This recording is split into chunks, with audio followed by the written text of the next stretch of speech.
Halo, assalamualaikum warahmatullahi wabarakatuh. Selamat sore ya buat teman-teman semuanya, khususnya yang selalu menantikan video terbaru, updatean terbaru dari channel. Terima kasih ya buat teman-teman semuanya yang selalu mensupport, selalu mendukung, atau Anda yang setiap hari ya menantikan video-video terbaru dari channel Solusi Utang. Saya ucapkan ribuan terima kasih. Dan begitu juga buat yang baru bergabung, jangan lupa untuk disupport juga. Semoga channel ini bisa berkembang dan yang penting grafiknya naik terus ya. Berarti masih ada orang yang membutuhkan informasi tentang pinjaman online. Oke, ini banyak banget yang bertanya kepada saya ya di sini ya. Sini tentang tidak mampu bayar pinjol gitu loh, atau tidak sanggup lagi bayar pinjol akibat PPKM gitu ya. Jadi di sini pemerintah ini itu demi kebaikan kita bersama ya, yaitu pemberlakuan pembatasan kegiatan masyarakat gitu ya. Jadi di sini juga banyak berdampak kepada masyarakat juga ya, terutama dampak yang paling kita rasakan itu adalah lumpuhnya ekonomi ya.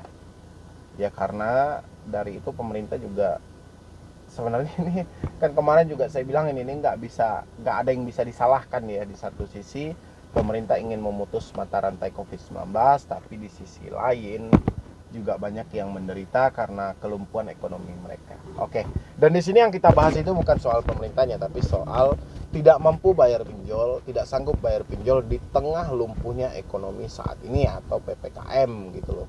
Bagaimana kita harusnya bang, dan ini yang mau saya bahas, membayar pinjol ya akibat PPKM, itu pemberlakuan pembatasan kegiatan masyarakat yang kemarin itu diberlakukan oleh pemerintah ya, sampai katanya sih esok hari terakhirnya. Kita juga belum mendapatkan umuman apakah ini diperpanjang atau tidak. Yang jelas masih informasinya masih samar-samar ya.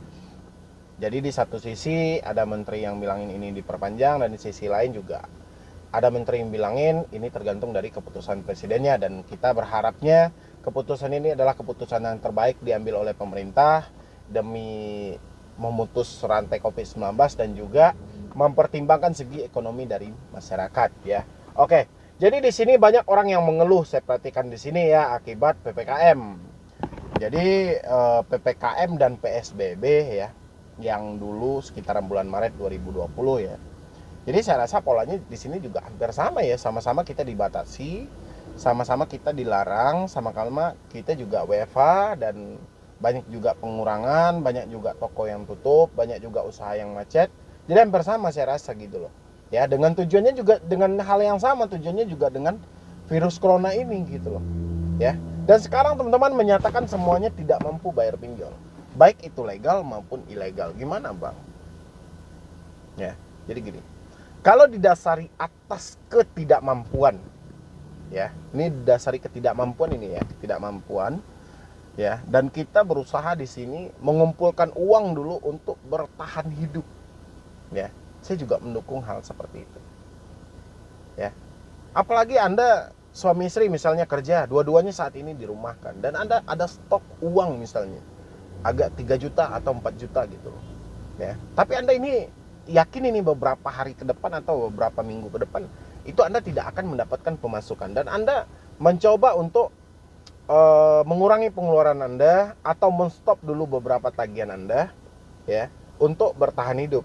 Saya juga mendukung hal itu terjadi. Lebih baik kita pentingkan dulu untuk kebutuhan hidup kita. Habis itu lagi orang-orang yang bertanya ini memang menyatakan tidak ada uang sama sekali, apalagi mereka yang sudah berhenti jualan, tidak bisa lagi jualan, atau tidak ada lagi orang yang membeli ya, atau di tengah wabah penyakit ini mungkin serba takut untuk keluar rumah, memang sudah tidak mampu lagi. Kita juga nggak ada yang bisa mau diperbuat gitu loh. Atas dasar Anda tidak mampu, ya kita apa boleh buat ya. Tapi serangan debt collector bang terus menerus, sehingga memusingkan kami, menyetreskan kami, ini segala macam. Pokoknya banyak lah ya alasan-alasan dari teman-teman semuanya. Ya udah, makanya tutup aja lah nomor Anda dulu ya. Jadi saat ini pemerintah menghadapi situasi darurat saat ini ya. Jadi kita pun juga berharap ukurannya relaksasi untuk pinjol ini harus diadakan gitu loh ya. Jadi di sini kan di tengah orang-orang PPKM semuanya, relaksasi untuk pinjol pun juga di sini samar-samar, entah antara ada dan tiada gitu loh. Dikatain ada, mereka nggak didapat oleh kita. Dikatain nggak ada, di satu sisi aturan itu ada. Jadi samar-samar gitu loh, ya. Jadi sudah ukurannya. Di tengah situasi seperti ini ada kebijakan-kebijakan yang benar-benar bisa kita bikinkan sebuah pedoman gitu loh, terutama dari otoritas jasa keuangan. Orang-orang sudah menyatakan ini, mereka sudah tidak mampu lagi bayar hutang mereka.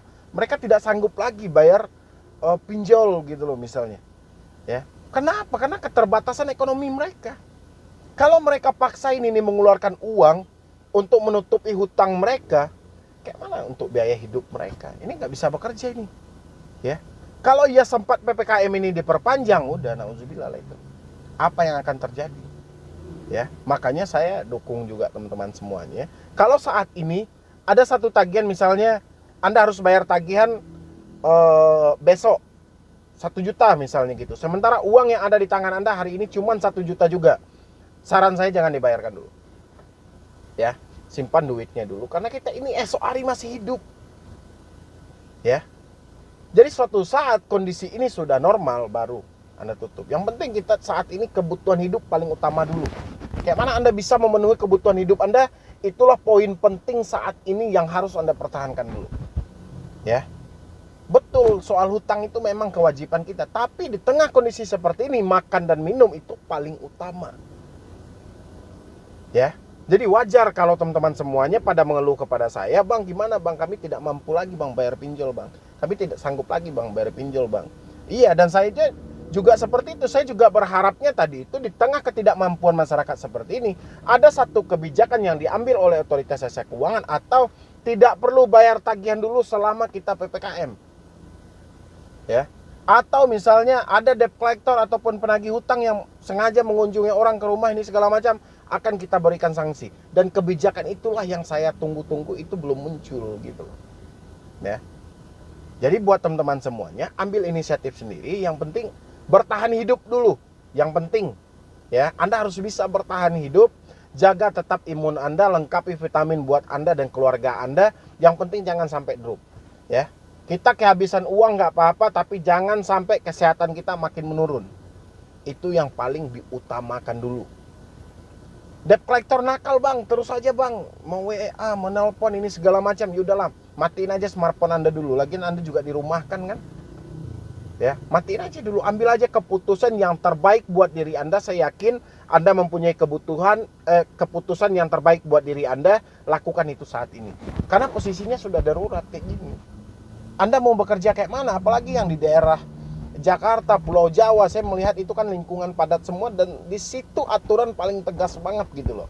Meskipun ini hampir se-Indonesia sudah dilakukan terapan PPKM, saya melihat di situ perputaran uang masuk ini segala macam itu memang terhenti di daerah-daerah padat itu. Saya perhatikan melihat di berita ya. Jadi saya juga ikut sedih dan saya juga menyampaikan di sini sama teman-teman semuanya. Yang penting untuk bertahan hidup, Anda masih punya bekal, itu aja utamakan dulu. Kalau soal hutangmu tidak mampu, mau mampu, yang penting kebutuhan Anda paling utama dulu lah. Itulah yang paling penting gitu loh. Tapi kalau kebutuhan Anda sudah terpenuhi, Anda masih ada sisa uang untuk menyelesaikan hutang Anda, selesaikan aja. Lebih cepat, lebih baik. Tapi kalau misalnya hanya stok uang buat kebutuhan Anda aja, simpan dulu untuk kebutuhan Anda. Nanti suasana tenang dan Anda juga sudah bisa berusaha kembali, baru selesaikan masalah Anda satu persatu. Ya. Jadi sekian dulu dari saya, Medi Broni.